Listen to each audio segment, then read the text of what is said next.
Okay, well, let's get going. Welcome, everyone, and many thanks for joining us on our webinar today, which is entitled Speech Enabling EMIS Web, How Dragon Medical One is Clearing the Backlogs in Primary Care. My name is Simon Wallace, former GP myself in days gone by, and I'm the CCIO for Nuance Communications. I'm delighted to be joined by three expert panelists, Dr. Ian Wood, Dr. Ahmad Moukli and Paul Morgan, and I'll get them to introduce themselves in a moment. Just a little bit of housekeeping before we start.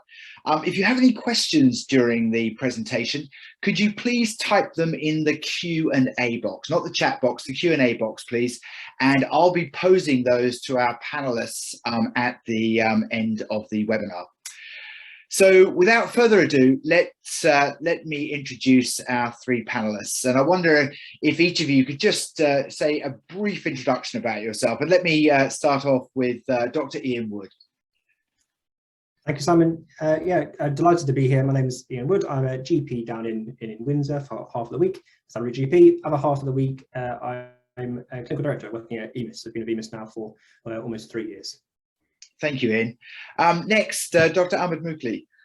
Hi, everyone. Good afternoon. Thank you for having me. My name is Ahmad Moukli. I'm a GP in Great Eastern in Buckinghamshire. I have been a GP for about 11 years and a physician altogether for 27. I have been using voice recognition software in various iterations since 2003. Brilliant. Thank you. And finally, but not least, Paul Morgan. Hi, Simon. Good afternoon, everybody. My name is Paul Morgan. I'm a sales consultant at Crescendo Systems. And for the past 14 years, I've been involved in putting sort of document production systems into mainly primary care, but healthcare sector in general. Well, thank you very much, and you're all very, very welcome, and lovely for you to join us this lunchtime. I'm going to start off with a bit of a fireside chat, actually, with Ian Wood from EMIS.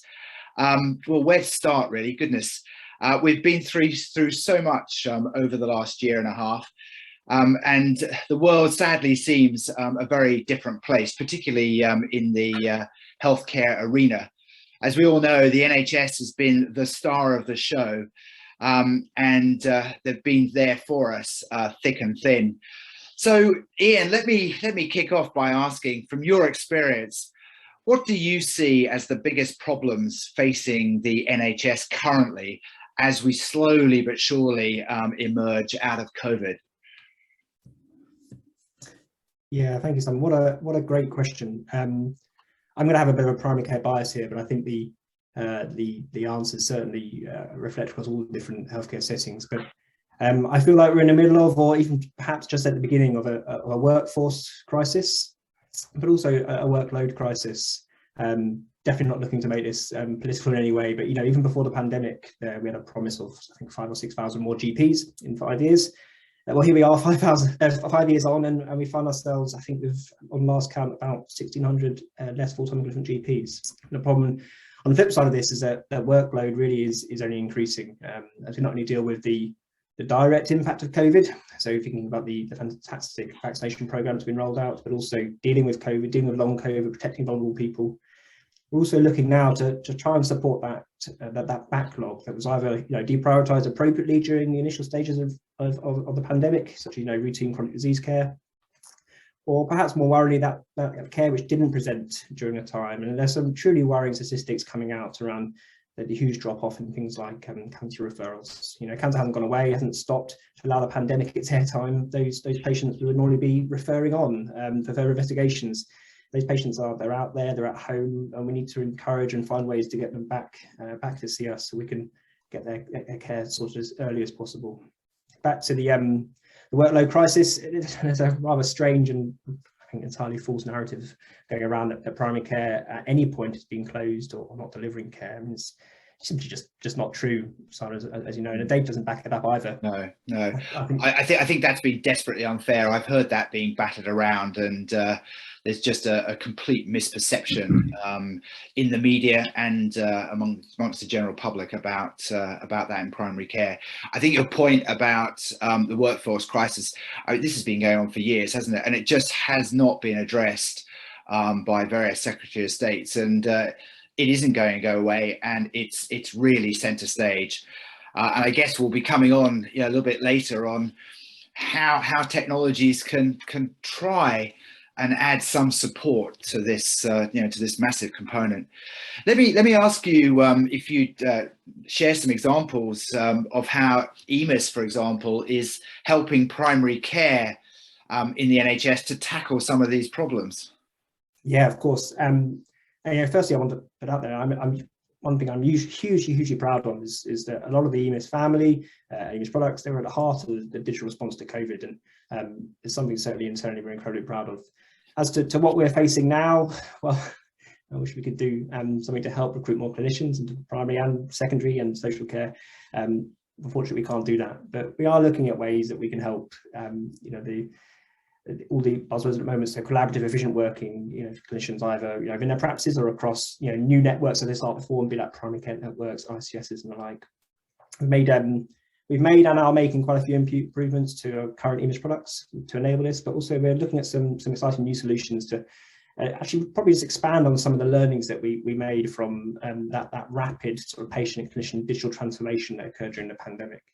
And one thing that's really taken off well in its early stages is for our new EMIS X analytics platform. We've received some really fantastic early feedback from some of our leading partners on really the depth and the power of our data platform in delivering sort of system-wide insights to really understand what those demands are now, those missed healthcare opportunities that have been presented during the last few years. Can you just say a little bit more about that? What that is exactly? How's that? What would it mean for you and your day-to-day work as a GP? Yeah.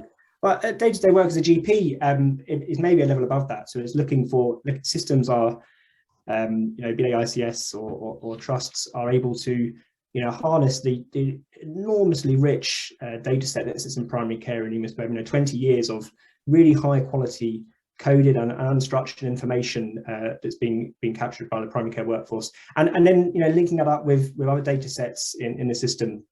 It's creating great opportunities to see pockets of inequality, pockets of where care hasn't been at the same standards across regions, and so we can target interventions there. And there's some fantastic teams and early on as early adopters of this platform who are looking at making some great movement there.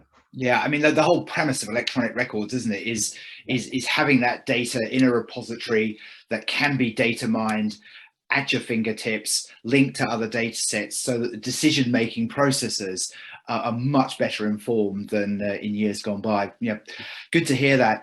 Another technology that sort of took center stage, wasn't it, was all around telehealth. Nuance ran a survey last year with some NHS GPs and practice managers, and we found that a whopping 78% told us that remote consultations had actually increased the general workload. And I wonder how EMIS is helping to support remote consultations.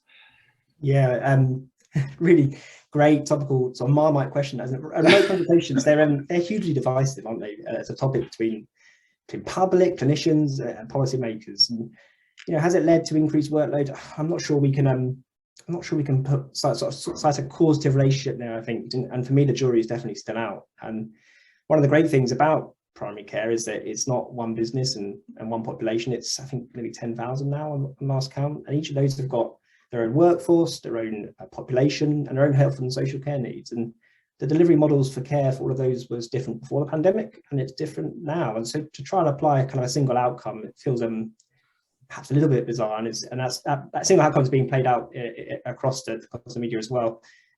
Digitalization brought new avenues for work into primary care. But we need to learn, I think, to work differently to meet that demand rather than just turning it off. It's brought so many benefits to patients and actually reaching groups or audiences who maybe couldn't access in a traditional way, had their own difficulty accessing care before the pandemic. They've got convenience, access, empowerment. And what do I want to see us do as a profession? Well, I don't really want to see us tar remote consultations or let them become a scapegoat for other failures in the system, really. You asked particularly around what's EMIS doing to support remote consultations. Well, there's lots of small improvements made to EMIS. Ramped up development of a lot of in-flight projects that probably wouldn't have got to the surface as quickly if it wasn't for the pandemic. Things like improving our electronic prescribing tools, features like e-pharmacy, one-off nominations, and getting almost the entire estate to 100% electronic prescriptions. That was fantastic, really helped. We made EMIS quite rapidly accessible to allow staff to work through isolation or working from home, products like EMIS Anywhere. And also, I think we made our video consultation software for free to entire estate during the first stage of the pandemic. All these things to try and just make those clinicians' lives a little bit easier. Yeah, I mean, the pandemic certainly forced, didn't it? The technology agenda and certain sort of solutions that may have been in the mix to come to the fore quicker. And it's like a pendulum. The pendulum's gone quite a long way over there. And there's a need for it to sort of come back and find its equilibrium. And I suppose the next 12 months is going to be a little bit about that. And it brings me on to a question about adoption, really. What have you found most successful for clinical adoption for your solutions in primary care? What's the magic bullet there? Well, there's lots of ways to approach the problems in primary care, and having problems that are simple to a simple purpose stand out certainly. But for me, and one thing I really love about what we do at EMIS is that any team looking to deliver anything to the NHS, they really need to understand the experience, the frustrations, the pain points, all those that they're hoping to serve or use their products. And we've got an incredibly knowledgeable support team, some with decades of experience, and we've got close relationships with our national user group, which just means that we've constantly got our finger on the pulse of what's performing well and what needs to be improved. And personally, I'm really pleased that we have an actively practicing team of clinicians across the business, across all our products. Not only that, many of the non-clinical teams at EMIS, they've got real lived experience in previous roles working either within GP practices, care homes, hospitals. It just means that we fully experience the joys, the benefits, frustrations, pain points of all the products and the whole wider landscape in the healthcare system. This is constantly fed back through development cycles. Means that our solutions, first and foremost, are clinically safe, but also hopefully bring great features to help make the users' jobs a little bit easier. Yeah, I mean, first and foremost, the clinicians have the answers, don't they? They've been through, got the T-shirt and experienced a whole range of technologies, good and bad, over the years. So they should be our first port of call. We're going to hear from Ahmad in a moment a little bit about using speech recognition, but can I just ask you how you describe how EMIS and the Nuance solutions and particularly speech recognition complement each other? Just a few high-level words on that, if you don't mind. Yeah, of course. The big one is around efficiency. A day in primary care, no matter what your role, clinical or non-clinical, is filled with hundreds and probably some days thousands of tasks. And in that space, any small efficiencies that you make can add up to savings pretty quickly. Seconds on small tasks, minutes on consultations or referrals, those are really significant savings to teams who are already overstretched, not having any breaks. It can be the difference between having a cup of tea, a tea meeting, or perhaps even a toilet break, and that's no exaggeration. I'm sure my colleague will attest to. Yeah, really. So this has been great, Ian. I've got one final question. I'd like you to come with me in my time machine 5 years into the future, if that's all right. And where do you see speech recognition in 5 years' time? You take telehealth as an example, but how do you see this technology evolving? Yeah, that's a cracking question. I think the needle could really spin one or two ways here in the next few years, and it's this notion about is more data good, or do we need more quality data? And I think if we step back on data quality, I think as clinicians, we've got an enormous unspoken responsibility to the quality of the data we're putting into patients' health records. And it always amazes me that we don't, mandate in our training, on our appraisal, like you would for many other critically clinically safe, clinical safety elements of our care, that we don't put clinical coding and record keeping in there. And there are debates about whether it needs to be coded or structured or not. But I do see that clinical speech recognition can really help elevate data quality to a much higher baseline standard.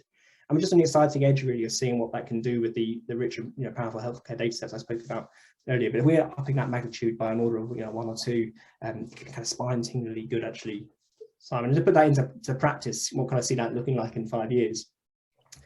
A lot of it's around integration, but it'd be interesting if and when we get to a space where I can have an interaction with my patient and the EHR can store that data and then deliver kind of quick, accurate, reliable coded clinical summaries of the salient positive, salient negative findings. And if this is done efficiently, an acceptable high degree of quality and confidence, it game-changing efficiencies again. Yeah, well, that's really insightful, because that's a technology that we're working with at Nuance, and made huge strides in that area, and perhaps we can talk about that a little bit towards the end. But that is the end goal, is taking away the stress, the hassle of creating your clinical document, so that it's a byproduct of the interaction between the patient and the doctor. Listen, Ian, thanks very much. Very grateful for your thoughts and insights there.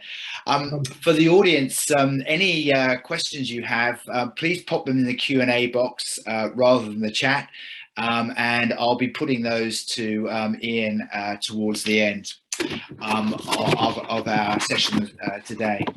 So that brings me neatly on to Ahmad Moukli. Thank you very much for joining us.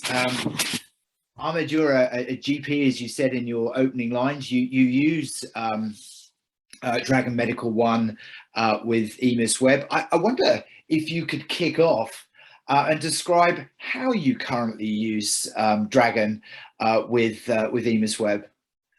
Right, thank you for having me. Yes, indeed, I have been using, like I said, the voice recognition software in various iterations since 2003, and I've started using Dragon Medical One about 3 or 4 months ago. Before that, I was using Medical Practice Edition 4.0. To me, Ian has already mentioned a keyword, efficiency, but I can top that up by saying efficiency, safety, and quality. I personally cannot see myself practicing without the use of technology. And when it comes to voice recognition software, it has been a revelation for the last few years. And it certainly makes my practice, in my mind, safer, more efficient, and certainly my medical notes are verbose, more complete. And as all of my practicing colleagues would know, recalling a consultation or discussion years down the line when it's required, it's impossible. And if your notes are not there to help you, then you are in trouble. And that's why I see myself continuing along these lines. And I have been integrating more and more of technology, including Dragon Medical One, into my practice. Right, and so speech has been a sort of a natural sort of springboard for you from the keyboard to using your voice, a combination of both. Maybe just say a little bit about that transition. It certainly has been the case, and I've always had the vision of actually not needing a keyboard altogether. If I could operate the system with my voice only, that would be the ultimate goal. So far, I would say probably more like 50-50, only by certain limitation of the software or the hardware rather than my own intention. If it was up to me, I would literally just move over from the keyboard altogether. But I'm hoping that at some point I will. Well, both you and Ian have sort of been hovering around the concept of conversational speech, where everything that we're having a conversation about, is presented in the record, but smarts behind it have taken out the key clinical terms, they've coded them and put them in a structured note. That is something that is very much the direction of travel. I want to come back to your experience of using it. What you would say the key benefits of that have been?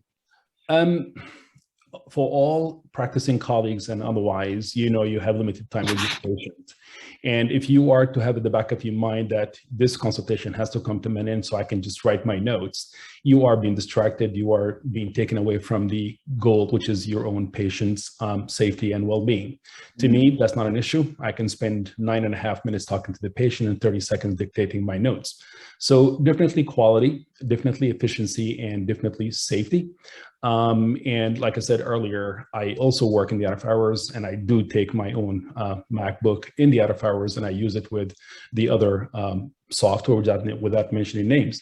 But to me, voice recognition, like I said, is an integral part of my daily practice, and I can't see it being otherwise. Yeah, and Ian talked about sort of shaving a few seconds off here and there. Doesn't sound much, but how important is that, to a GP through a very busy 12-hour day? I think Ian has been coy and slightly shy. It's not seconds, it's minutes, it's sometimes hours. you are looking at far more than that. If you are looking at, on average, a GP would see, say, 15 patients in the morning and 15 in the afternoon, that's 30 patients. If you take 10 seconds here and there, you're looking at half an hour of your day. And that's not to mention the other stuff, your tasks, your authorization of medication, your referrals, it all adds up. But it's not about the speed, it's not about the time, it's about the safety. The last thing I want is to be told in 5 years and 10 years, Dr. Moukli, you have written an AD. What did you mean by that? I have no idea. Sure. 10 years later, but if I've written in my notes there and then in verbose manner, in a natural language manner, there's no doubt there. There's no ambiguity. It's all clear. Yeah. Yeah. Now, there are going to be a lot of clinicians listening to this webinar who may have no experience of using speech before, and they may be saying, well, yeah, how easy is it to use? I wonder if you could just share your experiences of its ease of use or otherwise as a technology. Well, what's your journey been with speech? My journey has been literally parallel to the development of both software and hardware. If for those who are familiar with the subject, Moore's law applies to the progress of the computing power, and it usually doubles every 18 to 24 months. And this has been the case here. 10 years ago, when you had a piece of software like this, you had to train it, you had to keep an eye on it and develop it yourself. These days, out of the box, you're looking at 95, 98% accuracy. And Dragon Medical One being a cloud-based software, your hardware limitation no longer apply. What really applies is your internet connection. Once you got that sorted, you're good to go. At the moment, since I installed Dragon Medical One, I'm looking at, like I said, 98, 99%.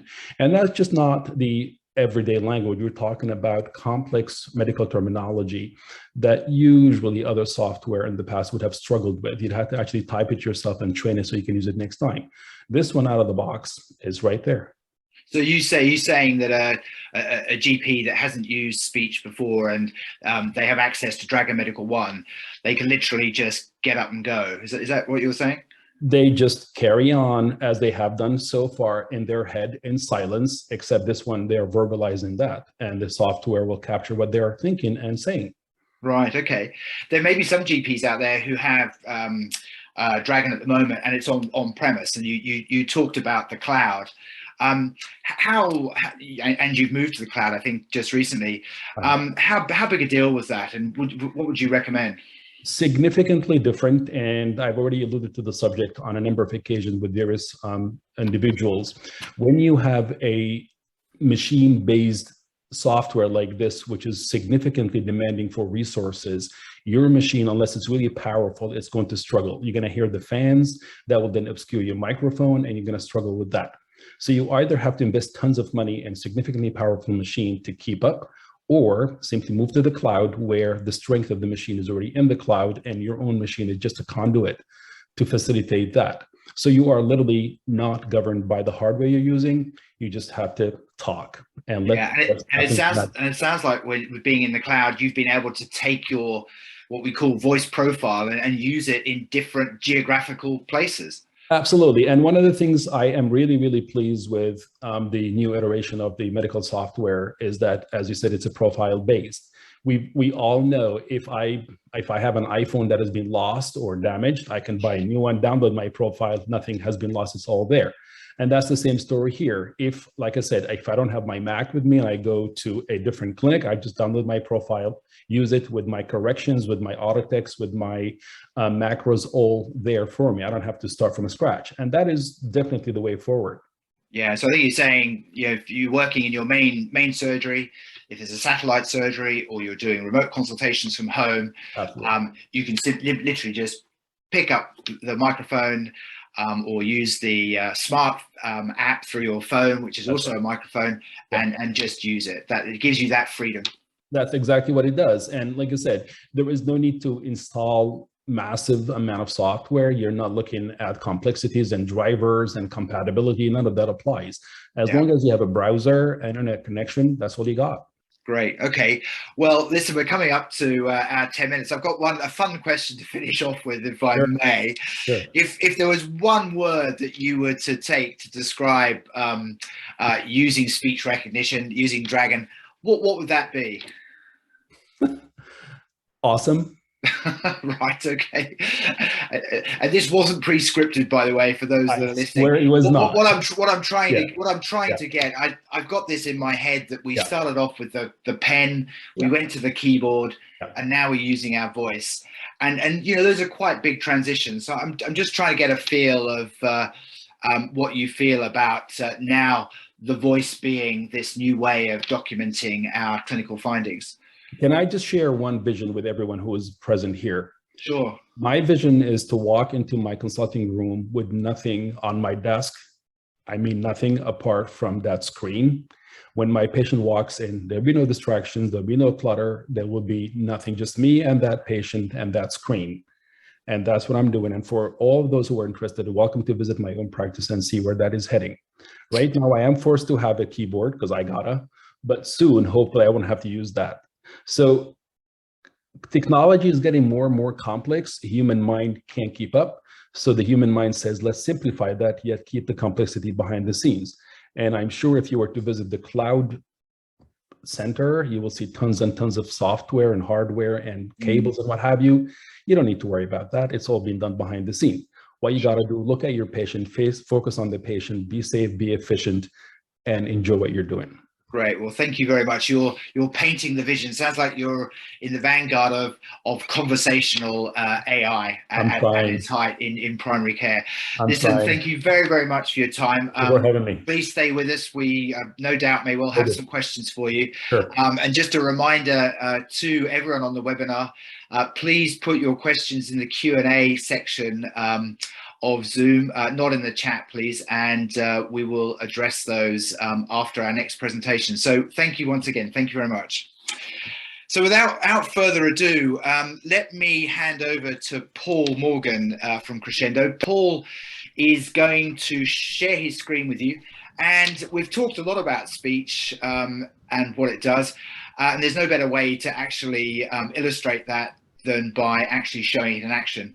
So Paul's going to give us a brief demonstration and overview using speech recognition with EMIS Web. So Paul, over to you, sir. What I'm going to do, I'm going to run through an example consultation and sort of run through how you can sort of handle a referral within EMIS.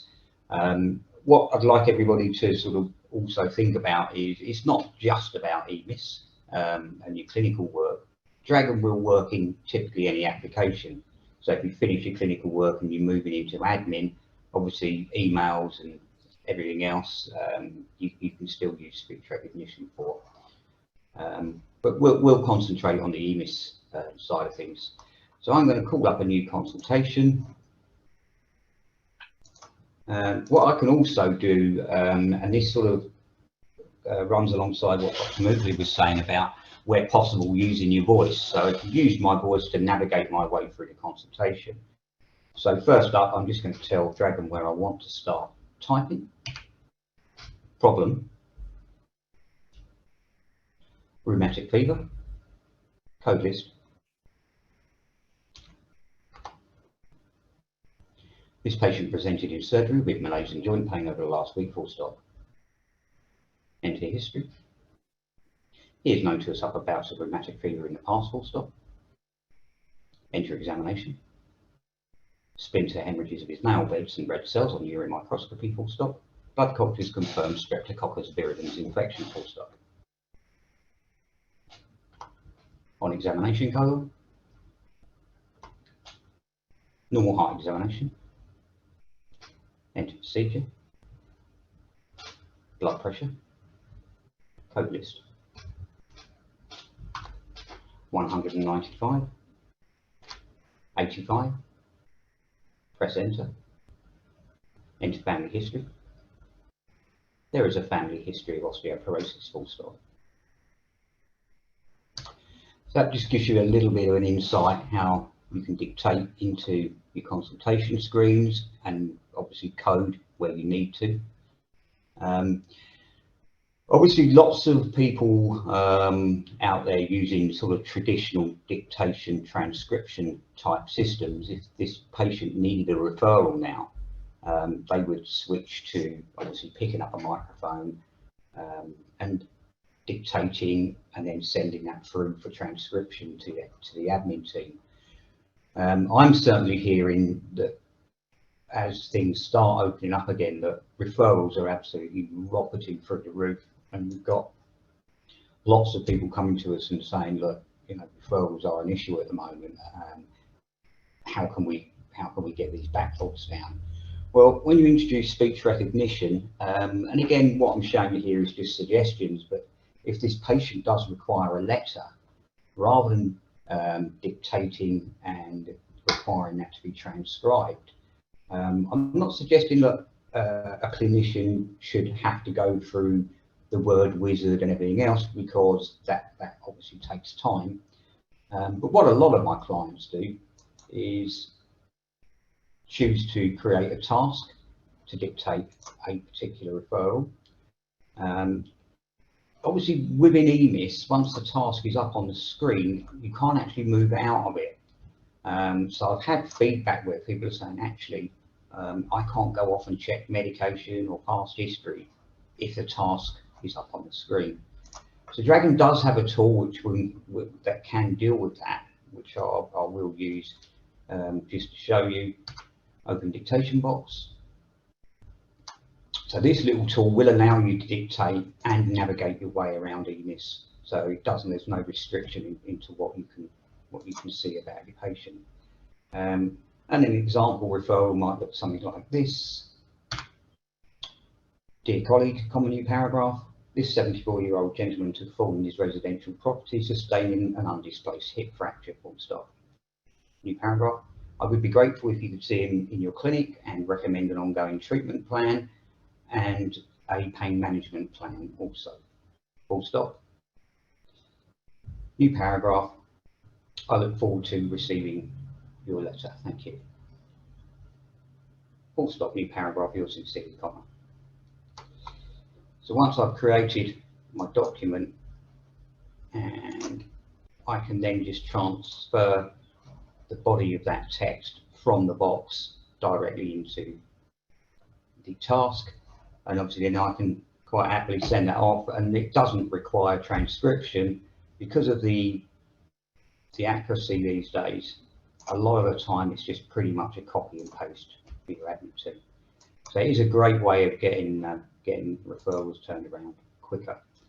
Obviously, for those that use templates, electronic referrals, obviously that is all possible to use speech recognition in those also. Or indeed, if you're in a situation where you just need to send a patient off to A&E possibly, you can produce your own letter through here. It's just, you know, an ideal way of doing a quick task. So whichever way you work, Dragon will cater for that. Okay, so hopefully we might have a few questions. Okay, thanks very much, Paul. I'll come off. I almost got myself into trouble there by not unmuting myself. Thank you very much for giving us that demonstration. Can I just say to those out there, if you have any questions about from any of our three speakers, please put it in the Q&A section, and I can pose those to our speakers, and I'll keep an eye on the Q&A box. And maybe I can just kick off by asking Paul and Ahmed. One of the key bits of speech is the recognition, is the how efficient, how effective the speech engine is. And I wonder, Paul, if I could ask you just to begin with, what's your feedback from the GPs and others out there about the accuracy of the recognition? Well, I mean, the feedback's great. I mean, one of the big things, and historically was always an issue with previous versions of Dragon, was, you know, strong accents and things like that. That has no bearing because of the sort of contextual learning. So what a lot of people don't spot when they first look at speech recognition is it actually listens to everything that you say before it types. So it kind of analyzes your speech, excuse me, and when you break in dictation, that's when it throws a text in. So things like it, you know, contextual, so it doesn't spell words that sound the same but are spelt differently. Typically it will spell correctly as well, so the accuracy levels are extremely high. Yeah, I mean, I think that was demonstrated quite well, because when you were doing some speech, there was a bit of a delay, wasn't there, in the text going onto the screen, and the reason for that is exactly that. It's the deep learning and the AI that sits behind it. It's looking at the whole context of the sentence, because the way you might do your sentences, Paul, might be different to the way that I do it, and it gets used to that as well as the individual accuracy of the words. I wonder, Ahmed, from your clinical experience, and you know, using all this clinical language that it's our second language, isn't it, that we've just learned over the years and take it for granted. How have you found Dragon Medical One with accuracy there? I actually found it to be superior to the previous iteration, the medical practice 4.0. It's just definitely noticeable. And the fact that you can actually use your phone via an app as a microphone. We all know how sensitive and accurate phone microphones are. And combining that accuracy with the cloud-based software, the accuracy is definitely noticeable. And I so far have not had any issues with the software recognizing. You can all tell my accent is kind of North American accent, and it didn't have any problem with that. And it, like I said, 99% accuracy out of the box. So on occasion, when it gets in trouble, it would just suggest alternatives, and I can say choose one or choose two, whatever it is. And from there on, it seems to spot that and just moves on from there. And if I ever got in trouble with a particular word for whatever reason, I can always train the software to pick up on it. Yeah, and it'll take it from there. Yeah, I think that's a really good point. Its accuracy is excellent, but if there are one or two words, then they can be trained and they go into the individual profiles. Into the individual's profile, so that next time that word is said, then it is recognized by that individual. I think it's also worth saying that sometimes with proper names, you know, the names of a hospital or the names of a GP surgery, often they will be populated into the profile by an organization. And if there is a sort of a proper name that is not recognized, that it is trained, but then that word can be pushed out to everyone who's using the software. So it makes it, again, and that's the cloud, isn't it? It just makes it much more efficient in what it's doing. Yeah, I wonder if I can ask you a question. You hinted at a microphone on the phone. Can you just say a little bit about what that is? It's PowerMic Mobile, isn't it? But I wonder if you just mind saying what that is and how you use it. Right. The software, when you launch it, you could choose which microphone you're going to be using with it. It will automatically default whatever the computer or the Mac, in my case, has, and that allows you to choose if you want to choose something else. In my case, when I'm in my own consulting room, it's relatively quiet, and I can use the Mac microphone itself is perfectly fine. However, when I'm in a bit more noisy environment, then I tend to use this particular, I don't know if you can see it, you guys hear this particular. Yeah, there it is, just a little bit in front of your face. No, there you go. Yeah, well, okay. There you go, just there, perfect. Yeah. So with that in mind, I could just literally put the phone closer to my mouth, and it doesn't matter what the environment around me is, because the phone has its own noise canceling capability. So I could just speak into my phone like this, and it will just automatically get the voice pushed onto the software, and it's right there.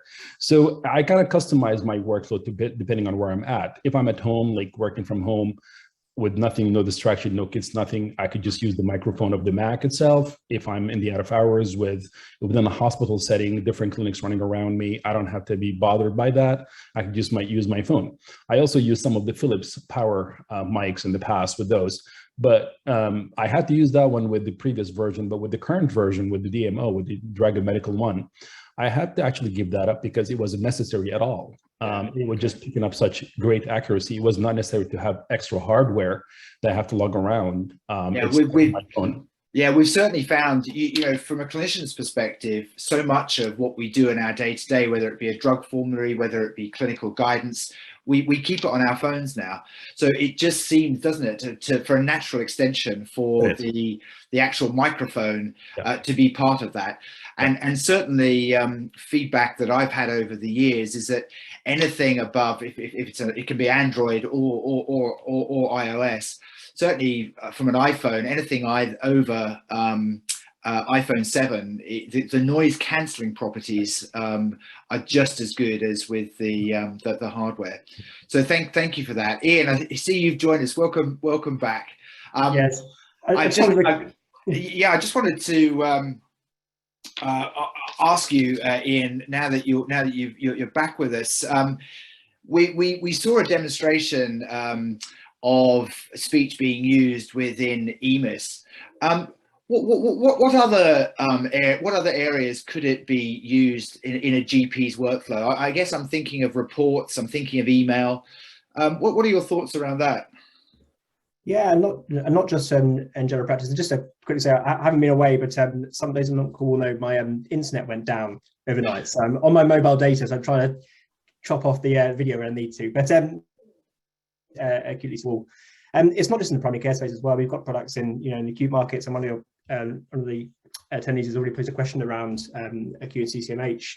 I think we've got a couple of trusts who use it in a Simply product, where, you know, we haven't got the same quality at all like EMIS Web in capturing records and clinical coding. So I think in those kind of spaces, this would have an even greater impact than what we could do in primary care in terms of leveling up which is the term at the moment, isn't it? Leveling up the standards of data quality in electronic health records.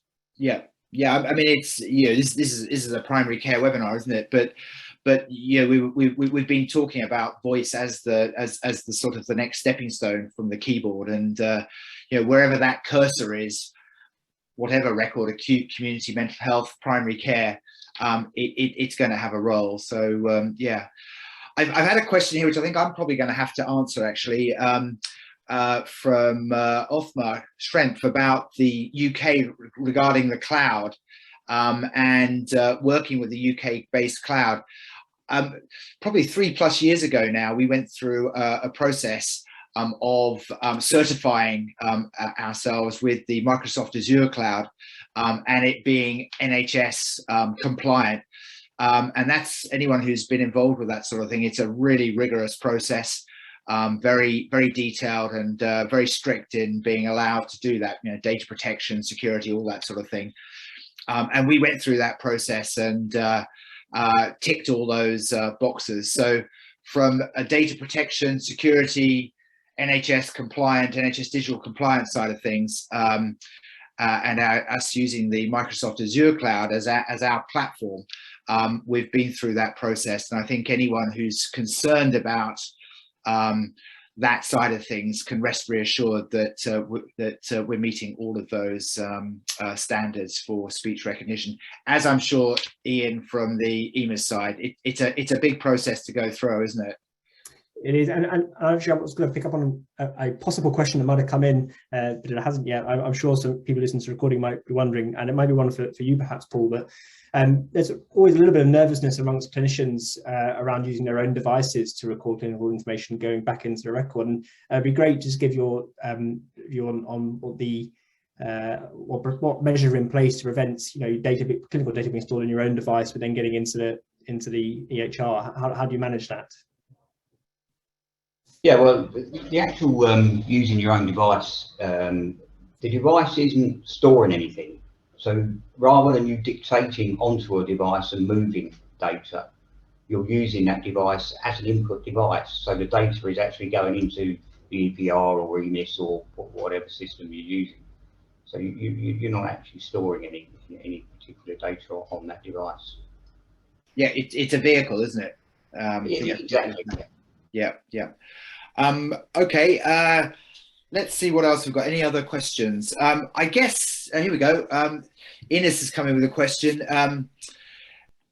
Yeah, I think this might be one for you, Ian.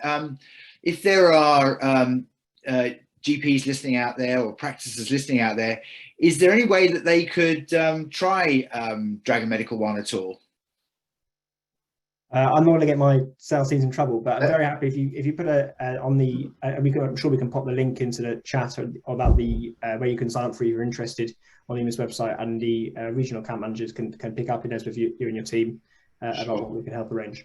Yeah, I think the message is, isn't it? It's all very well, the four of us sitting here talking about all this, but just sucking it and see is the important piece of the jigsaw. And we certainly find that once clinicians have had a go and have perhaps put some myths behind them that are well out of date now about the accuracy, then it really is the way forward for doing clinical documentation.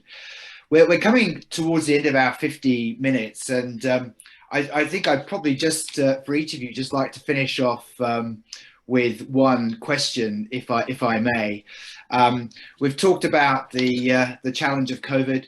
We've talked about the challenge of clinical documentation, but the importance of having good quality, rich data. What final reflection would you have for our audience about the next 12 months and how to overcome the clinical documentation sort of challenge that seems to be there, along with all the other commitments that clinicians are facing? Perhaps, Ian, if I could start with you, just your nugget for taking us into 2022.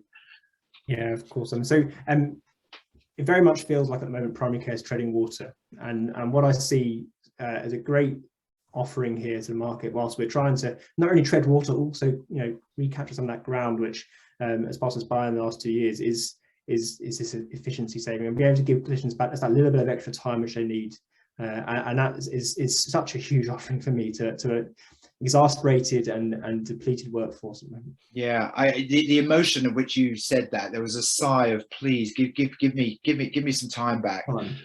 Really came through loud and clear. Paul, how about yourself? Yeah, I mean, obviously supplying these sort of systems and getting feedback,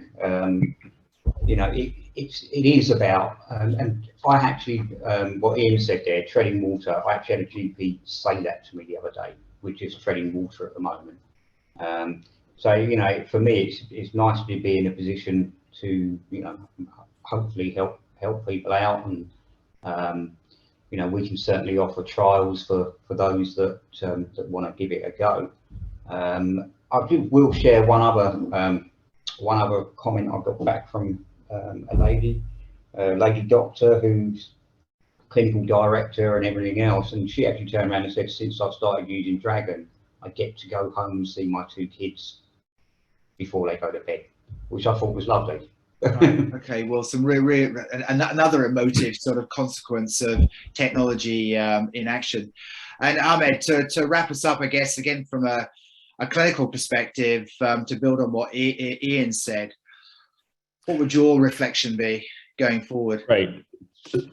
It's no secret that the pandemic has been a huge challenge, and it continues to be so. And in my mind, every challenge has an opportunity, and this is an opportunity for us to embrace. We've all risen to the challenge of the video and audio consultations, and this is no different. The voice recognition software is an extension of that. It probably can act as an underpinning. You've gotten off the phone with the patient, continue talking to your system. It will take the dictation. You've gotten off the video consultation with your patient, along the same voice you've been using on that consultation, use it to dictate, and you just kind of flow naturally. With the challenge comes opportunity. Yeah, great. Well, it sounds like I'm hearing from all three of you, carpe diem, seize the day, I think is emanating from all three. Well, listen, gosh, hasn't 50 minutes flown very quickly? I'd just like to say thank you very much to all three of you. I've thoroughly enjoyed our conversation, and I hope the audience also have got some useful tidbits out of this. On the screen, you can see some contact details. If you'd like to get in touch, please do. And we'd be happy to further the conversation or help you get some experience with how speech could help. So that's all from us. Thank you very much. And thank you to our three speakers. Bye-bye for now. Bye-bye, everyone. Bye-bye. Bye.